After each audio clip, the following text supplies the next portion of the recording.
sa tanan.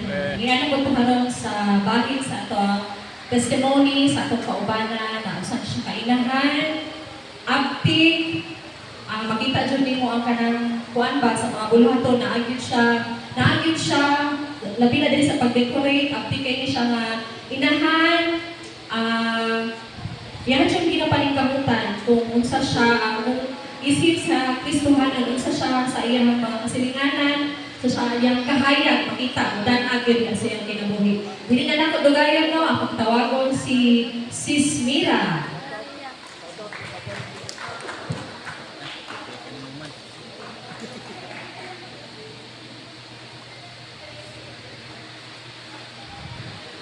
Hello, may luta sa tanan. Nagdalatag ka na panglaban.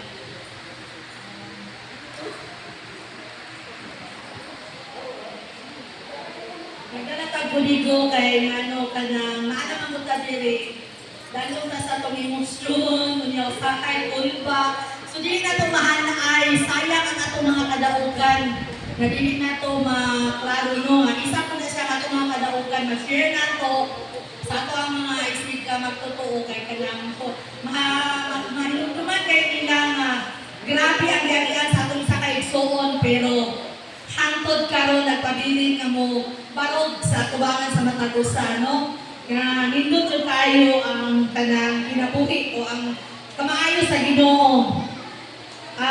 Happy kayo ko karon kay kanang usa ko mo pa sa mga kanang wala ko magtuong na first Sunday sa year 2026.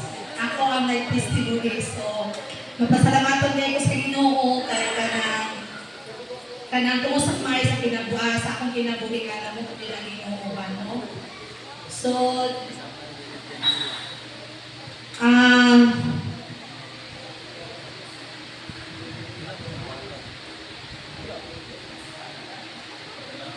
hindi ko magsugod sa ako ang testimony. Daghan kayo ang kadaugan na may abot sa akong kinabuhi. Gikan sa sinugtanan, hangtod karon nga kanang nakita sa kanang gisulay pa pagayon ba kung giunsa gyud ka unsa imo pagpaningkamot nga muludlod sa Ginoo naapoy pagpaningkamot sa lain nga bahin nga pirahon kami nga pababa. So hangtod karon na ako ang sitwasyon nga diha sa mo ang kasilinganan pero kani testimony na ko karon sa aton ning bukay na nga panahon na gusto na ko i-share sa inyo nga makita o madungog ninyo nga kanang dili na biday ta mo kuno. Mulaban ng yuta, unsa man ang mga sitwasyon, unsa man ang mga bira na moabot sa itong kinabuhi, unsa man ang mga pas-anunon, unsa man ato ang kaya natakusa sa atuwa is pag lain-lain tao, mga struggle sa kinabuhi, lain-lain tao, ipang atubang. So, ang atuwa is dilig yun dalim kung pinakapait ang giyagian. So, kanang naako diha nga sitwasyon. Mag-usugod ko diri is 1994, wala ko magto nga kanang mabalik gay ko diha. Diha sa main siya sa to ano kanang 1994 high school ko. Nadala ko diha sa akong maestra. Hantod karon na pagaya si Ma'am Auring na sa office sa school ko sa Malalag Minang nagpita. Nadala ko diha so napalik ko diha. Isa diha ko magitawag og gipili sa Ginoo nga mahimo kong kabahin nga dapita no. So 2004 kaya dito ko nagtrabaho sa ila, this is Anjing. Kaya noon naman ito ang kasagsagan sa ako ang kinabuhi nga kanang grabe na ang nagtabo ba. Gagmay pa sila si Aklimor o si Anines. Nag-uban, 2004 to 2015, nag-uban ni sa ilang papa ni Hanimer ni Hanines isip isa ka pamilya. Sa maang palad, wala ko nag-work ang relasyon, wala mo ang ipaningkamutan, no? So, naay plano ang Ginoo sa matagusan nato, di ba na? So, dili yun nato mapugnan, dili pa makabuot kung sa iyang plano sa itong kinabuhi. So, dito nagsugod ang trahedya sa among kinabuhi sa pagdakaw sa ilahang papa. Miagi ni o grabing kapait sa among kinabuhi nga wala niya gisustintuan. So, gipaglaban ako si Hanimer ug si Alinis nga ako lang. So, katong mahina, miabot yun sa punto nga ang mga bata walang naging ka-open. Miabot din sa punto nga maglukat nilang ni objective. Magpalit ko media kilo nga bugas humay para baon na lang dyan na nila.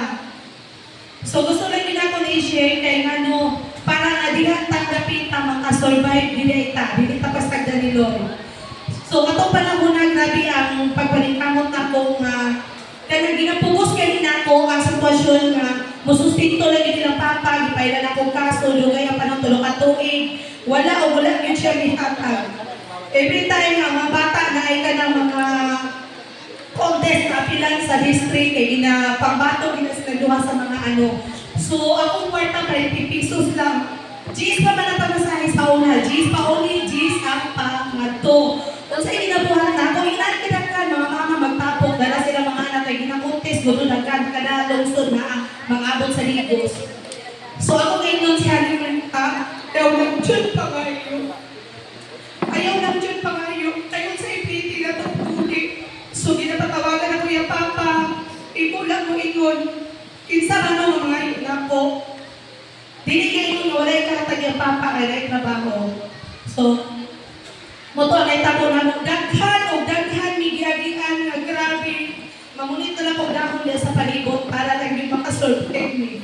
So katong panahon na wala na yun tuloy ko rin kamot ko, ito ko nakato kay Angie, sis Angie, nagtrabaho ko dito. Gabiin ako mauli sila lang buka mabilin sa balay. Unsay kuha sa mga bata, buot sa mga bata, na palang kagamay kay ano no. So mauli ko alas 8 na sa gabi, ang kahadlok na ko, hindi pa ko ato mature spiritually. Ang kahadlok na ko na ano na yung mga ang balay, walay tao sa ako, ng inanan, no? Pero lately dito na ko nakuha na din, lagi na kamahadlok. No? Dito na ko na-realize nga, maski pa o kung sa'yo kinsa lang sila diya, pero ang proteksyon sa Ginoo na kanunay, walang ginagtabo. So mga no, dito sa kay Sis Angie, dito muna ako nahimamat si Pastora. Nga, nag-aad po siya dito ng Bible study. So maski tulo lang ni kabuok, kami lang Sis Angie, na isa ka servidora, nga mo apilog siya, pero kami lang dyan. Pero ang pinakagrasya sa Ginoo kay ang pinaka nga wala yun nilunong si Pastora na magsing siya kadto dito. Ginadasig o grabe ang ginabuhi sa tong Pastora yun. Mo gina ako nakita kung sa sila kamaayo mo na karon wala ko nagkuan sa kundugay na mo ulaan or bago kanang mga bago dili gyud ta maulaw kay agian ko na dili ta maulaw mo share ano kay ang atong Pastora na batutok jud na kanunay ako isa mo nga tagamtamianan sa iyang pag-agak, sa iyang pag-unong sa sitwasyon nga ako down to kayo. Isa si Pastora nga naghatag og kanang guidance o niya ginabitbit ko diha sa main chest na mga event. Siya ang muhatag sa naman dyan mga registration, mga anak. So dili ka maulaw diha bahin na. So sa iyang ibuhan nga iya kong ginagaidan, ginapil yung ko niya dito sa mga event. Wala dyan mo pamasahe. So ginadala ko dito ko, naghinay-hinay nga na-mature. Na-mature ko dito spiritually, nga ingani di ayaw niya. Ang kinabuhi ko ni Pastora, grabe yun ka na mapailubon. Mas kay kanimang kong baby pata sa spiritual, naagin tayo inaiya. Kasi sa Ginoo kay hinay-hinay pag-usap, no? So naagin ka niya pagka mapailubon, kanunay, o kang pag-aga. So naagin kanunay, no? O ilabi po ni Pastor, nga masing-asa niya, katong na time, ako dyan ipalingkamutan niya, asa mga Bible study, na amin, nagkauban mi siya, nagasunod. Pinalang mi kabuong sa unang panahon, pinakatas ng 7, 8. Sila si Maniros, anak. Sa una, mubaklay na lang ibigan o dawis, padulog sa J-House. Mo apil o Bible study, bitbit na mo ang lumang kabata. Pag-abot dito na kung mamayong pamasahin mo ulit. Mauna, ang tabos ako, ginabisaw na nga maghilang ni pag-abot sa balay. Pero, ang grasya sa Ginoo kay na ayun nga po ni, basta wala ni ako. Niya na sila si Pastor na yun nga. Kanang ginahikap sa Ginoo, gigamit sa Ginoo nga. Kung wala ka, naagin sila. Financially, maski pagpamasay ng ako na kayo nagtatanong sa inyo ha. Nadihan ka mo grow. No, kanang grabe ang pagkamuha sa Ginoo ato at kay dayon mo na to masigasa mi dayon kanang kung krisis lang mo agian sa ko ang duha kanang kami tulo kanang grabe gyud. Oh, grabe gyud. Ato na lang yung kuano para grabe gyud no. Kumana ato o kanang dito na ko nakita ang mga pastoran mo.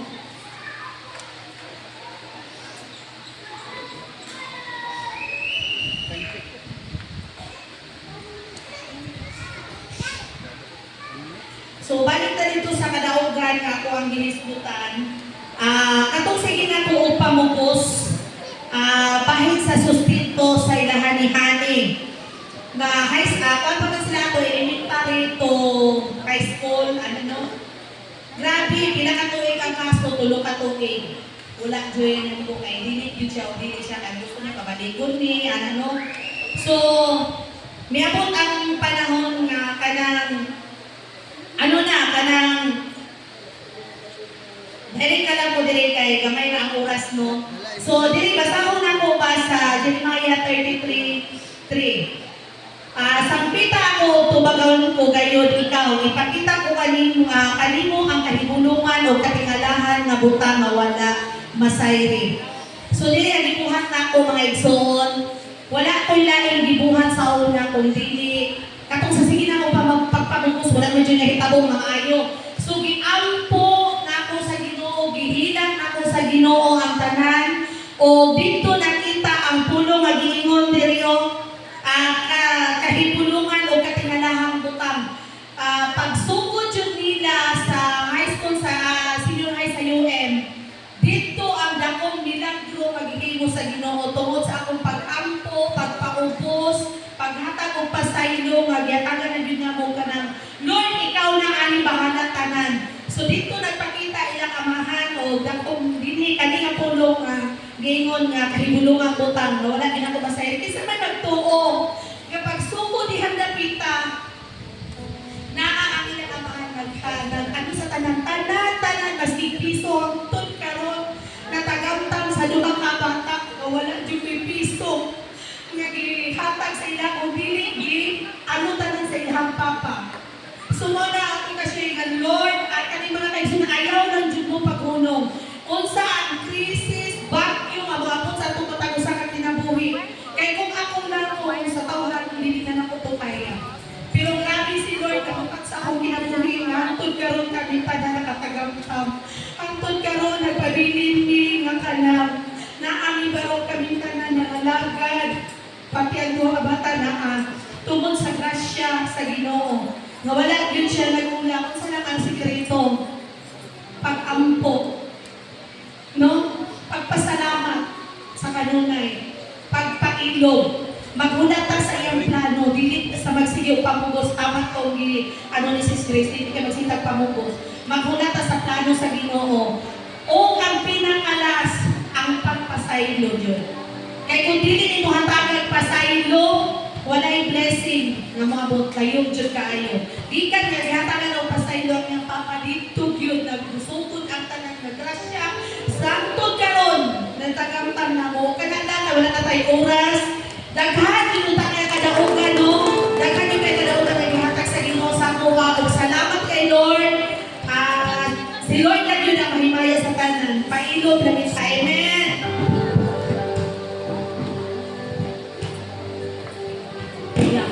Ang matagusa sa pagtalindog itong silyuhan ang testimony sa mga kauban.